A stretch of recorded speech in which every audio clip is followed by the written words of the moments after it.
اللہ رب العالمین والصلاة والسلام علی سید الانبیاء والمرسلین وعلی آلہ وصحبہ اجمعین، اما بعد۔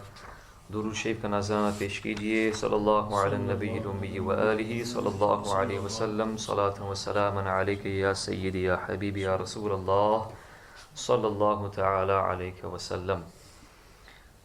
قرآنی مضامین پر مشتمل اس کتاب میں سے ہم نے چند واقعات آپ کے سامنے پیش کیے تھے، اور گزشتہ درس میں ہم نے ایک ایسی قوم کا واقعہ پڑھا تھا اور اس کا عبرتناک انجام، جنہوں نے اپنے نبی کی گستاخی کی تھی اور اللہ تعالیٰ کے احکامات سے بغاوت کی تھی۔ اللہ تعالیٰ نے جو احکام نازل فرمائے تھے اس کی نافرمانی کی تھی، اس کی خلاف ورزی انہوں نے اپنی زندگی گزاری تھی، تو ان کا کیا انجام ہوا وہ ہم نے پڑھا اور سنا۔ آج ایک اور قوم، حضرت لوط علیہ السلام کی قوم، کس طرح اپنے نبی کی گستاخی کی وجہ سے اور اللہ تعالیٰ کی نافرمانی کی وجہ سے تباہ و برباد ہوئی، ان کا انجام کیا ہوا اور اس سے ہمیں کیا سبق ملتا ہے، وہ انشاءاللہ آپ کے سامنے پیش کیا جائے گا۔ یہ الٹ پلٹ ہو جانے والا شہر حضرت لوط علیہ السلام کا شہر صدوم ہے۔ صدوم یہ ملک شام میں صوبہ حمص کا ایک مشہور شہر ہے۔ حضرت لوط علیہ السلام بن ہاران بن تارخ یہ حضرت ابراہیم علیہ السلام کے بھتیجے ہیں۔ بعض لوگوں کے اندر یہ غلط فہمی ہوتی ہے، وہ کہتے کہ حضرت ابراہیم علیہ السلام کے والد معاذ اللہ مشرک تھے۔ نہیں، حضرت ابراہیم علیہ السلام کے والد کا نام آزر تھا رضی اللہ تعالیٰ، یہ موحد تھے، اللہ تعالیٰ کو ایک ماننے والے تھے۔ آزر بلکہ ان کے چچا کا نام تھا جو کافر مشرک تھا، اور تارخ حضرت ابراہیم علیہ السلام کے والد کا نام تھا جو موحد تھے، مسلمان تھے۔ اور نبی کریم صلی اللہ علیہ وسلم کا سلسلہ نسب حضرت آدم علیہ السلام تک یہ پورا موحدین کا نسب مبارک ہے، پورا خاندان مسلمان تھا۔ خیر، یہ لوگ عراق میں شہر بابل کے باشندہ تھے۔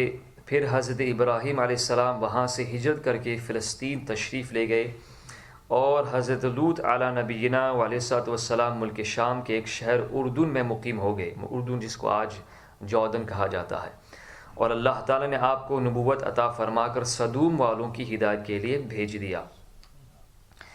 شہر صدوم کی بستیاں بہت آباد اور نہایت سرسبز و شاداب تھیں، اور وہاں طرح طرح کے اناج اور قسم قسم کے پھل اور میوے بکثرت پیدا ہوتے تھے۔ شہر کی خوشحالی کی وجہ سے اکثر جا بجا کے لوگ مہمان بن کر ان آبادیوں میں آیا کرتے تھے، اور شہر کے لوگوں کو ان مہمانوں کی مہمان نوازی کا بار اٹھانا پڑتا تھا۔ اس لیے شہر کے لوگ مہمانوں کی آمد سے بہت ہی کبیدہ خاطر اور تنگ ہو جاتے تھے، مگر مہمانوں کو روکنے اور بھگانے کی کوئی صورت نظر نہیں آ رہی تھی۔ اس ماحول میں ابلیس لعین ایک بوڑھے کی صورت میں نمودار ہوا اور ان لوگوں سے کہنے لگا کہ اگر تم لوگ مہمانوں کی آمد سے نجات چاہتے ہو تو اس کی تدبیر یہ ہے کہ جب بھی کوئی مہمان تمہاری بستی میں آئے تو تم لوگ زبردستی معاذ اللہ اس کے ساتھ بدفعلی کرو۔ چنانچہ سب سے پہلے ابلیس خود ایک خوبصورت لڑکے کی شکل میں مہمان بن کر اس بستی میں داخل ہوا، اور ان لوگوں سے خوب معاذ اللہ یہ فعل بد ان لوگوں نے شیطان سے سیکھا۔ پھر رفتہ رفتہ اس برے کام کے یہ لوگ اس قدر عادی بن گئے کہ عورتوں کو چھوڑ کر مردوں سے اپنی شہوت پوری کرنے لگے۔ چنانچہ حضرت لوط علی نبینا علیہ السلام نے ان لوگوں کو اس فعل بد سے منع کرتے ہوئے اس طرح آواز فرمایا: اتأتون الفاحشۃ ما سبقکم بها من احد من العالمین انکم لتأتون الرجال شہوۃ من دون النساء بل انتم قوم مسرفون۔ اپنی قوم سے کہا، کیا وہ بے حیائی کرتے ہو جو تم سے پہلے جہاں میں کسی نے نہ کی؟ تم تو مردوں کے پاس شہوت سے جاتے ہو عورتیں چھوڑ کر، بلکہ تم لوگ حد سے گزر گئے۔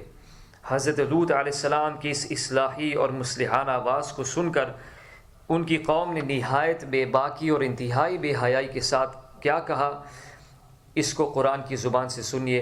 وَمَا كَانَ جَوَابَ قَوْمِهِ إِلَّا أَن قَالُوا أَخْرِجُوهُم مِّن قَرْيَتِكُمْ إِنَّهُمْ أُنَاسٌ يَتَطَهَّرُونَ۔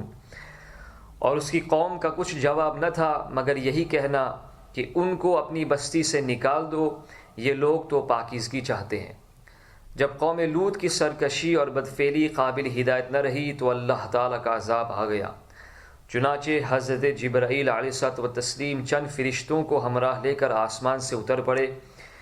پھر یہ فرشتے مہمان بن کر حضرت لوط علیہ نبینا علیہ الصلوۃ والسلام کے پاس پہنچے، اور یہ سب فرشتے بہت ہی حسین اور خوبصورت لڑکوں کی شکل میں تھے۔ ان مہمانوں کے حسن و جمال کو دیکھ کر اور قوم کی بدکاری کا خیال کر کے حضرت لوط علیہ السلام بہت فکر مند ہوئے۔ تھوڑی دیر بعد قوم کے بدفعلوں نے حضرت لوط علیہ السلام کے گھر کا محاصرہ کر لیا، اس کو گھیر لیا، اور ان مہمانوں کے ساتھ معاذ اللہ بدفعلی کے ارادے سے دیوار پر چڑھنے لگے۔ حضرت لوط علیہ السلام نے نہایت دل سوزی کے ساتھ ان لوگوں کو سمجھانا اور اس برے کام سے منع کرنا شروع کر دیا، مگر یہ بدفعل اور سرکش قوم اپنی بیہودہ جواب اور برے اقدام سے باز نہ آئی۔ تو آپ اپنی تنہائی اور مہمانوں کے سامنے رسوائی سے تنگ دل ہو کر غمگین اور رنجیدہ ہو گئے۔ یہ منظر دیکھ کر حضرت جبرائیل علیہ السلام نے فرمایا کہ اے اللہ عز و جل کے نبی، آپ بالکل کوئی فکر نہ کریں، ہم لوگ اللہ تعالیٰ کے بھیجے ہوئے فرشتے ہیں جو ان بدکاروں پر عذاب لے کر اترے ہیں، لہٰذا آپ مؤمنین اور اپنے اہل و عیال کو ساتھ لے کر صبح ہونے سے قبل ہی اس بستی سے دور نکل جائیں، اور خبردار کوئی شخص پیچھے مڑ کر اس بستی کی طرف نہ دیکھے، ورنہ وہ بھی اس عذاب میں گرفتار ہو جائے گا۔ پیچھے مڑ کر بھی اس بستی کی طرف دیکھنا نہیں۔ چنانچہ حضرت لوط علیہ السلام اپنے گھر والوں اور مومنین کو ہمراہ لے کر بستی سے باہر نکل گئے۔ پھر حضرت جبرائیل علیہ السلام اس شہر کی 5 بستیوں کو اپنے پروں پر اٹھا کر آسمان کی طرف بلند ہوئے، اور کچھ اوپر جا کر ان بستیوں کو الٹ دیا، اور یہ آبادیاں زمین پر گر کر چکنا چور ہو کر زمین پر بکھر گئیں۔ پھر کنکر کے پتھروں کا میہ بارش برسی، اور اس زور سے سنگ باری ہوئی کہ قوم لوط کے تمام لوگ مر گئے، اور ان کی لاشیں بھی ٹکڑے ٹکڑے ہو کر بکھر گئی۔ عین اس وقت جب کہ یہ شہر الٹ پلٹ ہو رہا تھا، حضرت لوط علیہ السلام کی ایک بیوی جس کا نام واعلہ تھا، جو در حقیقت منافقہ تھی، کافرہ تھی، اور قوم کے بدکاروں سے محبت رکھتی تھی، اس نے پیچھے مڑ کر دیکھ لیا اور یہ کہا کہ ہائے رے میری قوم، ہائے افسوس میری قوم تباہ ہو گئی۔ یہ کہہ کر وہ کھڑی ہو گئی۔ پھر عذاب الہی کا ایک پتھر اس کے اوپر بھی گر پڑا، اور وہ بھی ہلاک و تباہ ہو گئی۔ چنانچہ قرآن شریف میں حق تعالیٰ کا ارشاد ہے، فَأَنْجَيْنَاهُ وَأَهْلَهُ إِلَّا امْرَأَتَهُ كَانَتْ مِنَ الْغَابِرِينَ وَأَمْطَرْنَا عَلَيْهِمْ مَطَرًا فَانظُرْ كَيْفَ كَانَ عَاقِبَةُ الْمُجْرِمِينَ۔ تو ہم نے اسے اور اس کے گھر والوں کو نجات دی، مگر اس کی عورت وہ رہ جانے والوں میں ہوئی، اور ہم نے ان پر ایک میہ برسایا، تو دیکھو کیسا انجام ہوا مجرموں کا۔ جو پتھر اس قوم پر برسائے گئے وہ کنکروں کے ٹکڑے تھے، اور ہر پتھر پر اس شخص کا نام لکھا ہوا تھا جو اس پتھر سے ہلاک ہوگا۔ اس واقعے سے ہمیں کیا درس ہدایت ملتا ہے؟ اس واقعے سے معلوم ہوا کہ لواطت کس قدر شدید اور ہولناک گناہ کبیرہ ہے، کہ اس جرم میں قوم لوط کی بستیاں الٹ پلٹ کر دی گئی، اور مجرمین پتھراؤ کے عذاب سے مر کر دنیا سے نیست و نابود ہو گئے۔ معاذ اللہ، اس زمانے میں سوسائٹی میں یہ گناہ بڑھ رہا ہے۔ منقول ہے کہ حضرت سلیمان علیہ السلام نے ایک مرتبہ ابلیس لعین سے پوچھا کہ اللہ تعالیٰ کو سب سے بڑھ کر کون سا گناہ ناپسند ہے؟